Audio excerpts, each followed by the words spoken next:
on the South today. International students are returning to Christchurch after years of staying away due to COVID-19. Some central Dunedin streets are blocked off as emergency services deal with a gas leak. And competitors from around the world are about to hit the slopes at the 2022 Winter Games.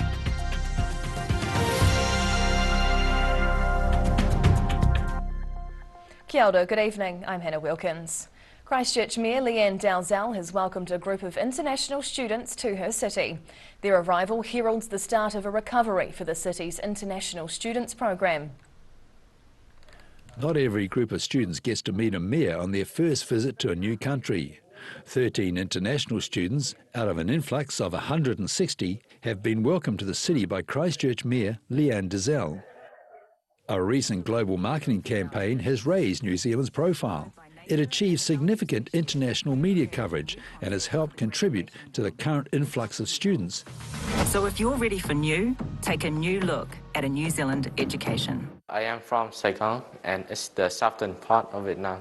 My brother studied here in Auckland, so he recommended me to come here in New Zealand. I'm studying economics, accounting and game design for fun. Vie Nguyen, another Vietnamese student, has her own reasons for coming to New Zealand. I read on the internet and I also read on the school website that they have like really nice environment, and there's also like the subject that I love, they are really good at that. I think also because their uniform, like this uniform looks really cute. And with the borders now open, Christchurch politicians and educators are looking forward to continuing to rebuild the city's international student program. In Christchurch, the South today. Fire, police and ambulance services all attended a crash near Waihola yesterday evening after a trailer came off the back of a car that was towing it. The runaway trailer went on to strike another vehicle which had 2 people inside. A witness says the car ended up in a ditch beside the highway near Waihola. The occupants of the crashed car appeared to have minor injuries but were visibly shaken. They were all able to get out of the vehicle unaided. A gas leak in central Dunedin yesterday prompted the evacuation of some people from the surrounding area.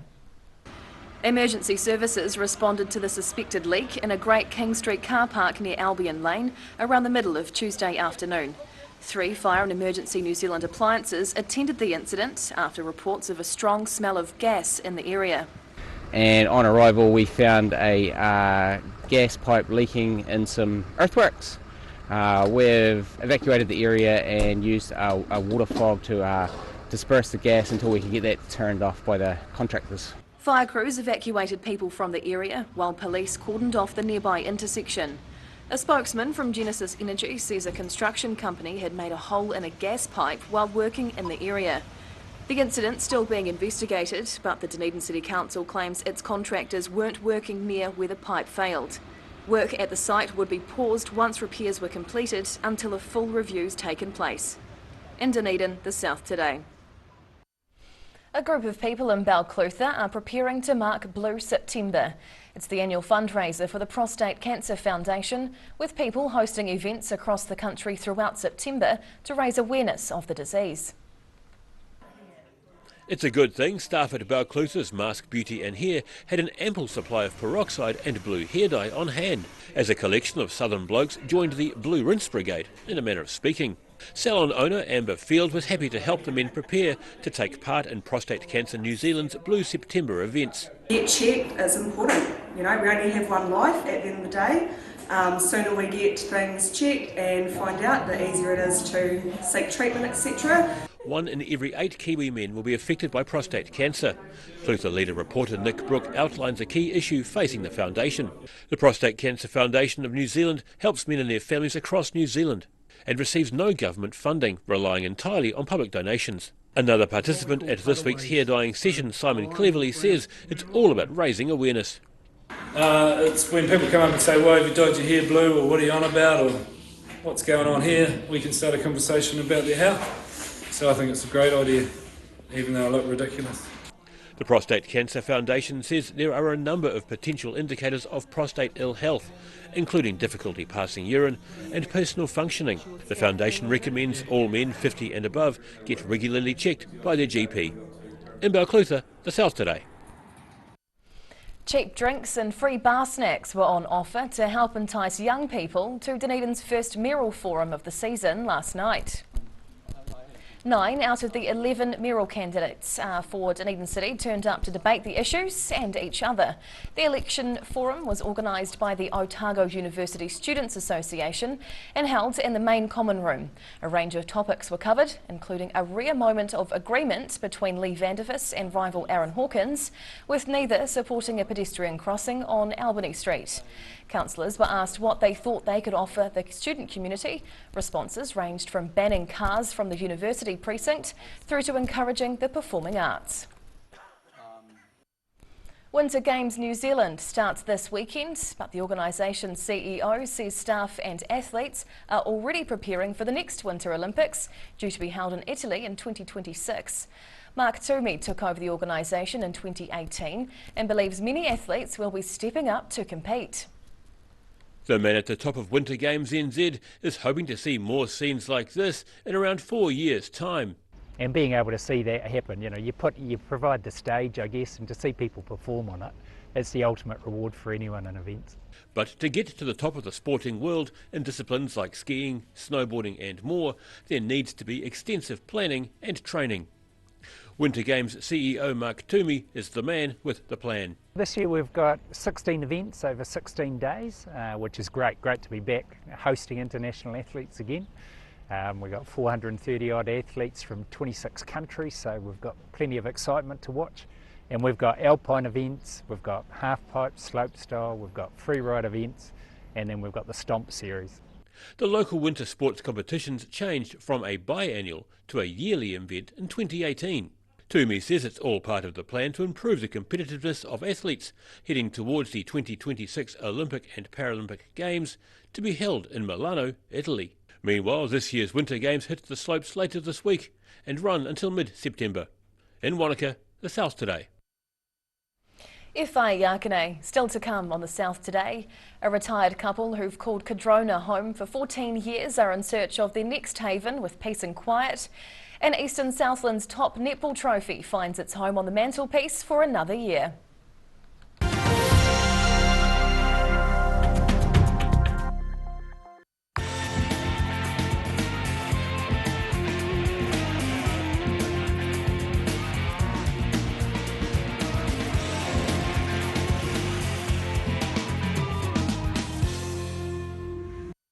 A poorly maintained heat pump can lose up to 35% of its output. The Mr. Heat Pump Cleaner team are experts. Their specially developed chemical wash is totally biodegradable. Call Mr. Heat Pump Cleaner and get the job done by the professionals.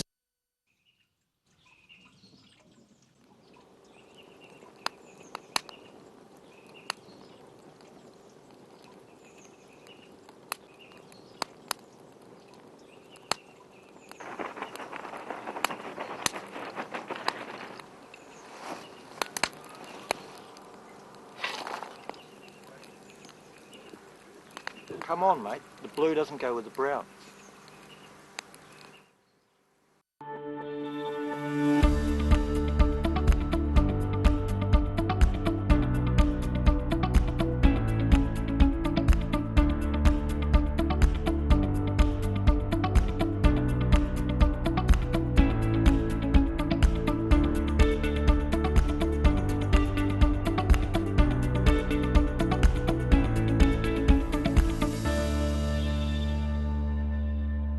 If you're at risk of developing melanoma skin cancer, you owe it to yourself to have a mole map. Mole Map is coming to your area. Phone today to make an appointment. It could save your life. Hungry for a deal? Well, now you can have your cake and eat it too. 24/24. This weekend, my mate John's taking 24% off everything. Plus, you can pay it off over 24 months interest-free.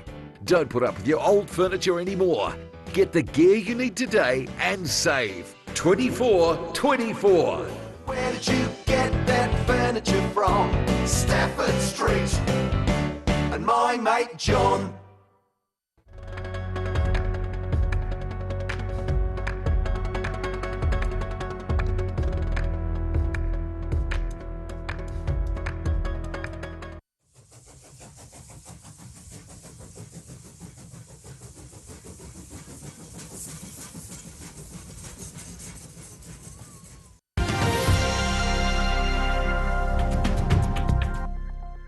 Tēnā koe, welcome back.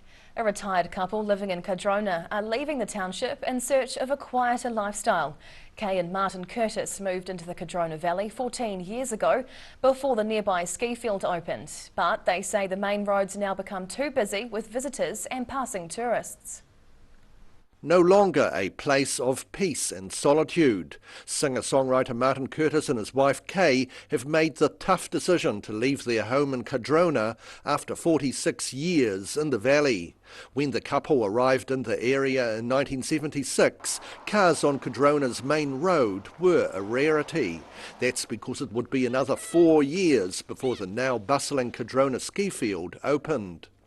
Now they find the constant traffic and tourists too much, and they've opted for a quieter lifestyle in central Otago. Martin Curtis has done numerous jobs, including driving the school bus and a rural mail delivery contract. He's also entertained young and old with his folksy self-penned songs. I'll tell you like this country's great, let's sing a Kiwi song. Curtis has released 10 albums, and his song about the Battle of Gallipoli, called The Daisy Patch, is one of his favourites. We gave it all, our youth and our lives, kissed our lovers and farewelled our wives. We gave it all for the lies that we heard. The Daisy Patch was a little piece of the Gallipoli coast away from Anzac Cove, where the Kiwis were actually loaned to the British. British officers used to send men across every day, and they were in full range of Turkish guns and nobody ever got through. And they christened this place the Daisy Patch because it was just covered in wild daisies. Martin Curtis was also instrumental in setting up the Cardrona Folk Festival not long after he arrived to the area, and he's planning to perform there one last time this October. In Cardrona, the South Today. Gore's two ex-high netball teams battled it out on the court recently for the Trust Bank Cup. The trophy is Eastern Southland's top netball prize, with one of the finalists having already won it 14 consecutive times. The same red and black team colours, but one with an extra day-glow vest to distinguish the two teams. Gore's two ex-high teams fought it out recently for Eastern Southland's top netball trophy, the Trust Bank Cup. The two teams are called ex-high red and ex-high black, and were supposed to be evenly split when they were first formed. However, the Reds have regularly proved to be the stronger side, continuing their dominance to win this year's game for the 15th consecutive time. Our bodies were definitely fatigued because we had a tough game on Thursday night too, so it's been a long season, 13 and 14 weeks, so it actually is nice to see the end of the season. The final score was an emphatic 29-15 to the ex-high Reds. In Gore, the South Today. And now recapping tonight's top stories on the South Today. International students are welcomed back to Christchurch by Mayor Leanne Dalzell after years of staying away due to COVID-19. Central Dunedin streets reopen and people return from evacuations after a gas leak was sniffed out in a Great King Street car park. And competitors from around the world are descending on Central Otago ahead of the 2022 Winter Games starting this weekend. And now a look at what's happening in tomorrow's ODT, and we welcome the Associate Editor, Jo Simpson. Kia ora, Jo. Hi. Now what's in your favour tomorrow? Dunedin councillors who disagreed with their council for pushing consideration of the two-way traffic on State Highway 1 through Dunedin wrote to Waka Kotahi's NZTA to bring some balance to the discussion. The move has prompted the Mayor to apologise to an agency staff member for the unsolicited correspondence. Okay. So we've got more on that. Yeah, great. Small town New Zealanders will benefit the most by some bold changes to the New Zealand supermarket supply chain. This is a big one today. I look forward to reading that tomorrow in your paper. Otago Regional Councils open up about the bus shortage, driving shortage mess, and agree to the new living wage. And Gibbston Valley Resort puts its planned 28-lot land and housing developments of Vine is on ice. Remainder of the development, including the golf course and clubhouse, which will progress as planned, but they say they will go back to the Vines once the world rights itself and they can sort out supply chains. Brilliant. We look forward to reading all those in tomorrow's paper. Thank you. And time now for a look at the weather. The South Today weather, proudly brought to you by MoleMap, the skin cancer detection specialists. Looking at the situation, a low pressure system will move over central New Zealand in the next few days, but should stay far enough away from Southland and Otago to leave the region in mostly fine weather. Heading to the top of the South Island, wet with northerlies and 16 tomorrow in Nelson, 14 with some late rain and winds over in Greymouth, and down in Christchurch expect moderate nor'easterlies and drizzle with 11 degrees. Travelling to South Canterbury and North Otago, mostly cloudy with light easterlies all the way through here tomorrow. Ashburton and Timaru both heading for 12, and further south in Oamaru, an 11-degree day is on the way. Westwards now to the Central Lakes, and some clouds with light winds and lower temperatures than you've felt most other days this week. Wanaka and Queenstown hitting double digits with 10 tomorrow, and 11 degrees the high in Alexandra. Heading further south, well, it's 13s all around again, same as yesterday for Balclutha, Gore and the Catlins. Just light winds, otherwise a lovely fine day. Now down to the deep south. Fine tonight in Invercargill with a low of 8 degrees. Thursday and Friday are both looking fine with sunny periods, high cloud at times and westerly winds. Expect 13 as the top temperature both days down south. And lastly, heading to Dunedin. Fine tonight, down to 5 degrees. Tomorrow shaping up to be a rather cold day, breezy in the afternoon with nor'easterlies and a spot of cloud, the high 11 degrees. Into Friday, sunshine to start, then high cloud after lunch with light southwesterlies, warming up to 12 degrees. And that's the news this Wednesday. For the latest news and videos from the Southern region, head online to odt.co.nz. And you can follow Channel 39 on YouTube to catch our news bulletins on demand. We'll see you again tomorrow. Ka kite popo.